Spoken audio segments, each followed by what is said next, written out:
classic intro for a vlog this is. There's some discarded condoms, there's a motorbike I've just tripped over. Hello and welcome back to the channel of Motorbike Nonsense.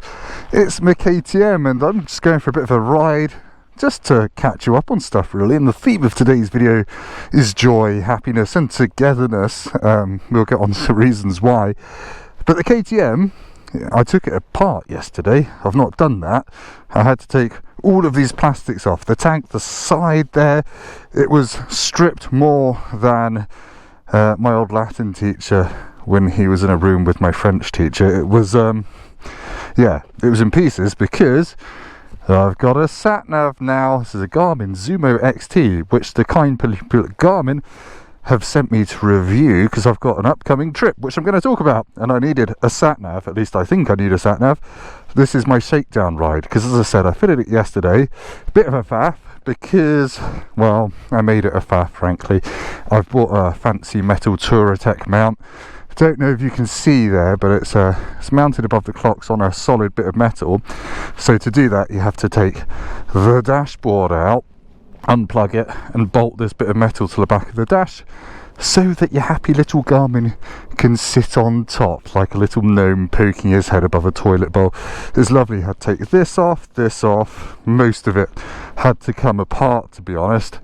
It was actually dead easy, and I love this bike a bit more now. I loved it a lot anyway, but because it's so damn easy to work on. All the panels have the same Torx fastener, and there's a really good T-handle wrench under the back seat. But I wouldn't have done it as easily as that if it wasn't for some YouTube guides from the likes of Sam Vincent and a guy called Ricardo Yeep, who's got one of these as well.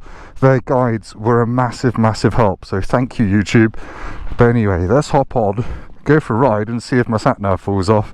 I've also accidentally put my seat back in the high position, so I'm feeling a little bit wobbly on it at the moment.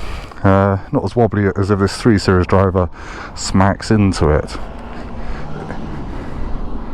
Yes, that's a D-Badge 318, isn't it? Anyway, I'm not going to judge. Oh, bloody hell. I don't know what the difference is between the low seat height and the high seat height, but it makes quite a big difference. Oh, and while I had the bike apart, because I had to take the screen off, I've refitted my little spoiler the right way up. Someone's pointed out several times, very helpfully actually, so thank you if that was you. Sorry, I can't remember your name, but hopefully I'm doing it right now. I have to say, with the seat in its high mode, you do feel a little bit more like you're going to fall off the back when you gas it. I only had it on the high setting briefly before and I just didn't really like the feel of it. I'm going to try and get used to it because I like having a bit more vision over everything else. But anyway, I've got my sat nav set to, hopefully, a destination of choice for a Saturday afternoon. Is it going to remember it? Yes, I've only got one GoPro, so I'm going to have to be sensible and not speed everywhere, which obviously I would never do anyway, but you know. Okay, so reason one I've got this. I am going on a trip. I'm doing a motorbike trip into Europe. Finally, first one since 2018. So first one since I had 2 kids. Really excited. It's not a long one. We're just going Thursday morning, coming back. No, we're not. We're going Friday morning, coming back Monday evening. So it's 4 days. I want to see how much fun you can have in 4 days in Europe. There's going to be loads of video content on the channel about it, about prep and about actually doing it. A review of the Zumo XT as well. And I'm hopefully going with a mate of mine called Adam. There's the guy that I spoke about in the previous video who's just bought a Daytona 675. Lovely white and blue frame Triumph. Yeah. It's going to be mega. We haven't actually ever ridden together, so we're just going for 4 days around Europe to see what that's like. So that'll be fun. What's the worst that could happen? Dangerous riding competition basically. And hopefully the Zumo is going to get us where we need to go, which is still slightly up for debate. I'm probably going to go to my usual, to be honest. I'm probably going to go to the Vosges mountains on the first day, crack across northern France, get the boring bits out of the way, and then spend the first afternoon riding the mountains in the Vosges, which is a really beautiful area, and there's some fascinating history there. If you're a war nerd like me, there's lots of plane wrecks and places where bombers got shot down, the RAF. There's also Natzweiler, which is a concentration camp where some female British SOE spies essentially were executed. It's actually, despite all that grim stuff, it's a really pretty part of the world with some great roads for biking. And then my plan is really to hop over to the Black Forest the next day, do a bit of the Black Forest. I'm kind of slightly over the Black Forest at the moment. I used to love it. It used to be my favourite place in the world to ride a bike, but just messed that up. But there's lots of speed limits there now and lots of police, and quite often the roads are shut for various reasons and you have to do massive detours. You always get stuck behind lorries of logs, and it's not biking Nirvana anymore, frankly. So I might try and do what Mr. Brown von Grumble suggested to me on Instagram DM and head over to the Bavarian Alps and see how far we can get. I really like that southern bit of Germany from, I think it's Bodensee across to Fürsten and then Bavaria, Berchtesgaden. Probably won't get as far east as Berchtesgaden, but that bit along the bottom is underrated, I think. Or might head over to Frankfurt, which sounds really dull, but I've done lots of car launches in Frankfurt and I'm always amazed by how good the roads are in the hills north of Frankfurt. And then I'm aiming to do some bits of Belgium on the way back. And yes, Belgium usually only exists to allow Germany to invade France without going over the Maginot line, but it also has some good biking roads that I want to go and discover. Usually the Belgian road surface is terrible, so it might not play nicely with a Daytona 675, but I know around Sedan and Bouillon there are some lovely places. So yeah, I'm just approaching it with an open mind really, and I want to pack as much fun riding into 4 days as I possibly can on my big KTM. I just need to work out my luggage. I've got a top box, might stick a Krieger tail pack on, or I might stick my Krieger rucksack on. So yeah, so that's why I've asked the nice people at Garmin to lend me a sat nav. And I'm curious about sat navs really, because do they have a place in 2022 when everyone's using let's say different brands of phone case with handlebar mounts, advertised prolifically on Instagram with lots and lots of influencers doing hashtag ad to talk about their quad lock cases and things like that. I priced up a quad lock case for my iPhone to stick it on the handlebars to use my Google Maps or whatever, and with a wireless charger and the vibration dampener which stops it killing your phone camera, 180 quid. And then you're left with a phone in a horrific chunky phone case.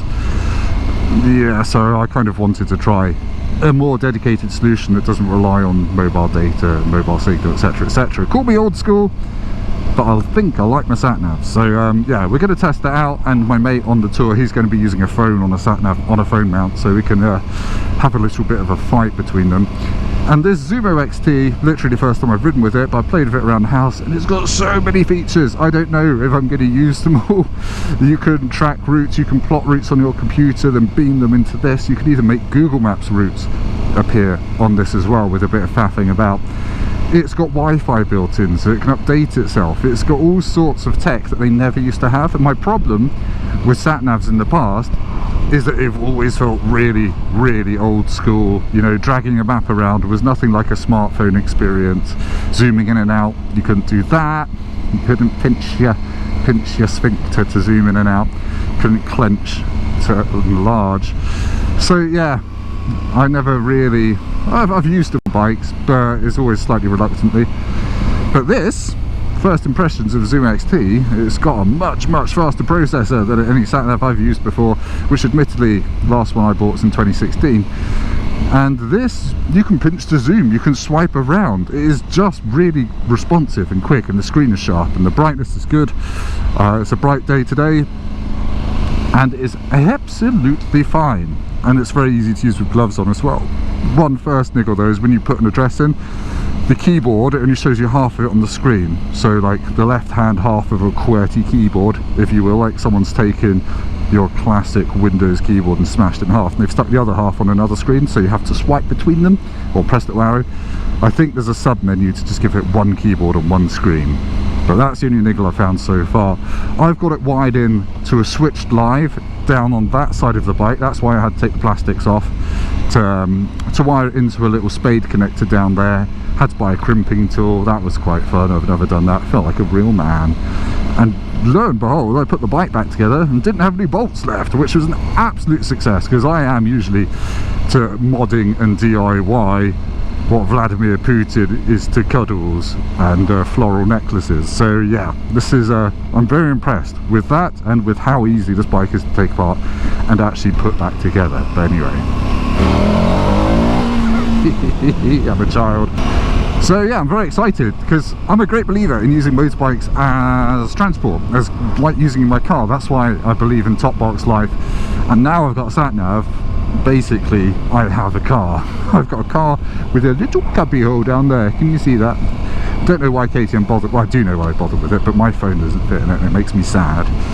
So yeah, getting really excited about upcoming tours. I've got my new jacket, obviously, which I've now, you can't see, so I've got one GoPro. But someone, again, a brilliant YouTuber, told me in the comments that if I only do the inside zip up, it's got mesh panels. So I'm getting so much wind to my chesticles now. Oh my goodness, it's like someone's put an icicle between my nips. It's like I'm being motorboated by a wet polar bear. It's lovely. So I'll be doing that more. This jacket is so well vented, it is beautiful. I'm looking forward to using it in winter as well. And just really excited to get off the Eurotunnel, because as I've said time and time again, there is no better feeling in motorbiking than getting off the Eurotunnel with your sat nav set to somewhere 600 kilometers away, cranking out some kilometers and ending up with twisty roads followed by a beer and some Flammkuchen. Yeah, makes me super hot. So yeah, really can't wait, really can't wait. And I said at the beginning of this video, there's a theme of happiness and joy. There's just some really nice things that I've seen lately, really helpful YouTubers, just making friends with people inviting me to go and present on their channels, things like that. It's just a really nice community, the motorbike YouTube community, and I'm really glad to be a small part of it. And the fact that I still get to go and ride other people's bikes is mind-blowing.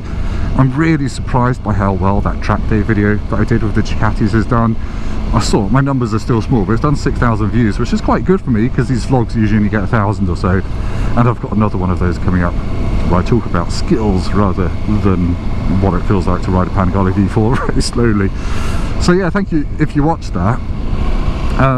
Yeah, what other stuff's been good in life? Surprise your loved ones. That's my tip for this month.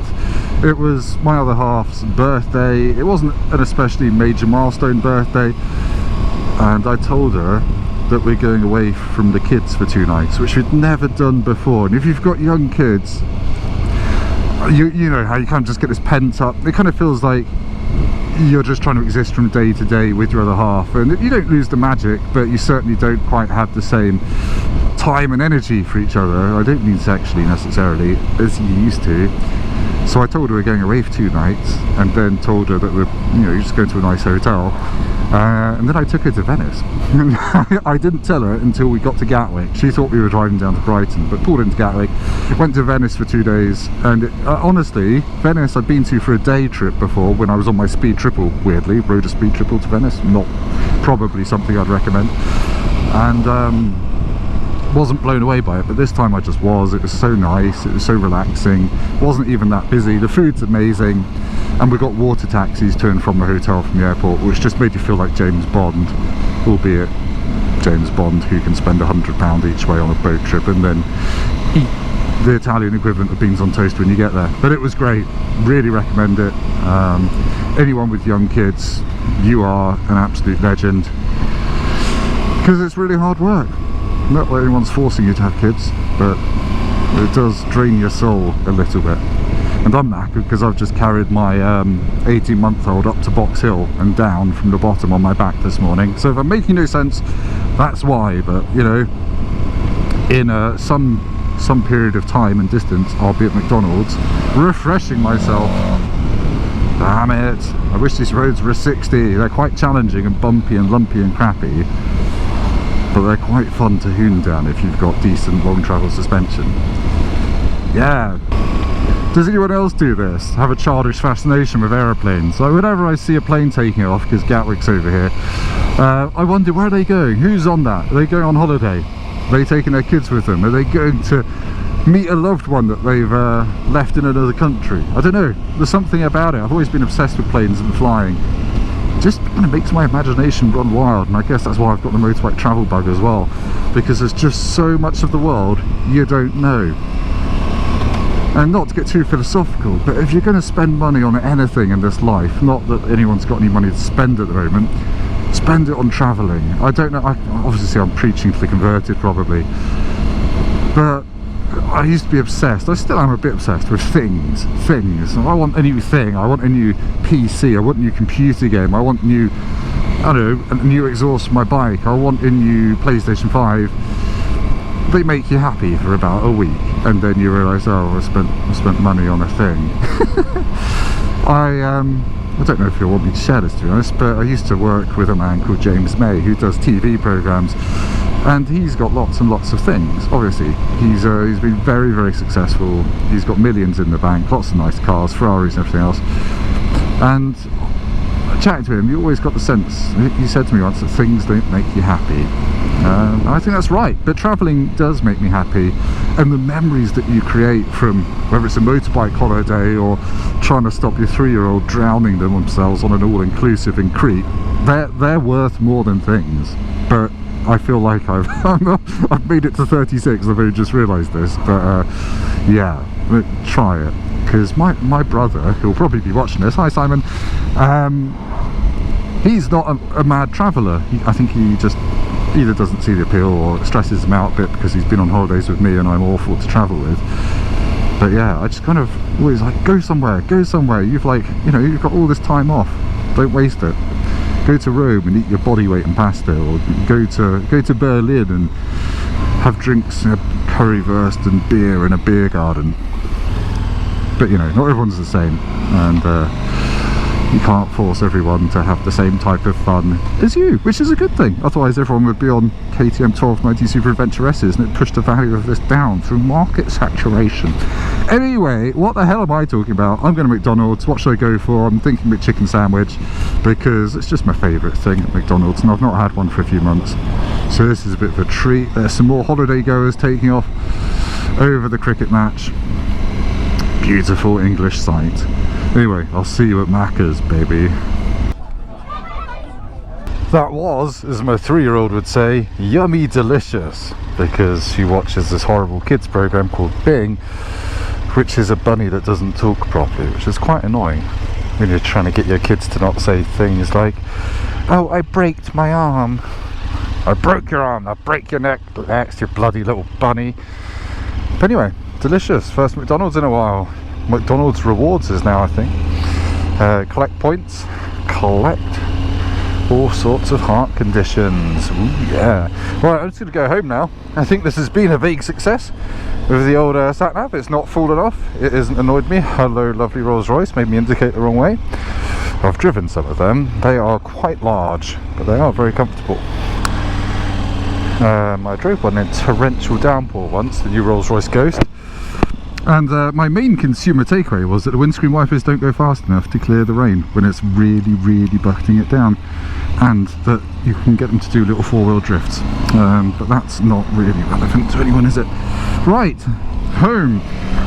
In the last video about this bike, I did have a little whinge that it gets a weave on at big speeds, and I finally got it booked in for Friday next week to get the headstock bearings looked at. Phoned up the dealer as usual, said it's weaving, I think it might be the headstock bearings, based on lots of internet research and the fact my mate's one does it. And they're like, oh, it's probably your top box, and I'm like, my mate's one doesn't have a top box, and that did it until his headstock was tightened. So we'll see. I always feel a bit awkward, well, I feel like a bit of a twat going to dealers and thinking, no, definitely, I've done so much research into this, it must be X, Y, Z, and they try to fob you off. Because then you're like, well, you should know better because you're the dealer and I'm just a pleb. But then, I'm usually right. I'm not usually right, I'm usually wrong. I have to say, I did just have a McFlurry, and I'm usually a fan of a McFlurry. It's a little chaser, whatever burger I've had. I'd say the ice cream today was plasticier than usual. It was like eating mashed potato that had been put in a freezer for a bit, and then someone had stuck Smarties into it. And that is another one of the things in life that vexes me so greatly, so very much, is I'm gonna go is chocolate on ice cream, because I like the idea as much as anyone else of going to the Pizza Hut ice cream factory as a grown adult, nothing wrong with that. But the thing is, when you put chocolate buttons on ice cream, you can't taste the chocolate, can you? And I think there's probably a scientific reason behind it. I think it's to do with the fact that ice cream cools the taste buds on your tongue and makes it a bit harder to actually taste anything else. And I guess the chocolate is at a different temperature to the ice cream. But it's just a waste, isn't it, putting chocolate on ice cream? And I have to say, tangent, ice cream tangent, gelato tangent. When I was in Venice, I went to one of the best gelato places in Venice, not deliberately, it just happened to be next to our hotel. And my giddy aunt, I had the best ice cream I've ever had. And I've had a lot of ice cream, as you can imagine, judging by my BMI and the fact that I'm wearing an XXL Richer jacket. Yeah, it was really dark chocolate underneath, really dark chocolate with little pools of molten chocolate or something gooey in it, and on top of that it had like a 4mm layer of pistachio cream, liquid green goo. And I'm not normally a big pistachio person, but this guy made the pistachio cream in his shop, and it was incredible. And then I had another scoop which was white chocolate, but that had like a 4mm skin on top of it, which was basically semi-molten from your car glove box, forgotten about 3 months, Milky Bar on top of it. And it was just the best thing I've ever put in my mouth that's that cold, other than that dead man. No, yeah, it was incredible. So if you ever go to Venice and you want to absolutely blow your mind, your little gelato mind, this is way off the tourist trail. We stayed in quite a quiet area where all the restaurants are filled with locals, really. Hit me up, because I'll tell you quite happily where it was. I'll stick some photos up actually, because it was amazing. I mean, it was even better than it looked. But anyway, how has the fat man just been to McDonald's and is already talking about food again? I think there's something wrong with me. Anyway, I'm gonna cut this short now, because this is boring and it's been going on 20 minutes. I'll see you next time, and hopefully I'll have done some more miles. I can talk about this. I might actually do a little vlog on the way to the KTM dealer next week to see if I can fix it, or they can fix it, because I haven't got the spanner big enough. And I'll see you next time. Please like this video, please subscribe to the channel if it has been, you know, if it's past the time, if it's distracted you from the fact that your life essence is slowly slipping away, and soon we will all pass into the ground, whether it's as dust, whether it's as ash, whether it's as a flesh filled with worms. We're all going to get there, so before we get there, do what Teapot 1 says and live your life. Ah, my beard's not as good as his, nor my YouTube channel, but anyway, go and do good things with your life, and I'll see you next time. Goodbye. Bye, bye, bye, bye, bye. Thanks for watching. Cheers. Yeah, bye. Little postscript, the Garmin has gone a bit floppy. Yeah, I think I need to tighten some bolts up there on my Touratech mount.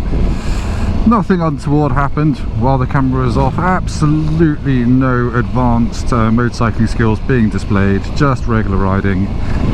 Nothing to do with the front end bashing down into the ground or anything. I don't know why that would happen, but there we go. The Garmin, it's got a flop on. But anyway, that's the whole reason I came out riding today. Shakedown, shook down. Hey! Let's probably get some thread lock.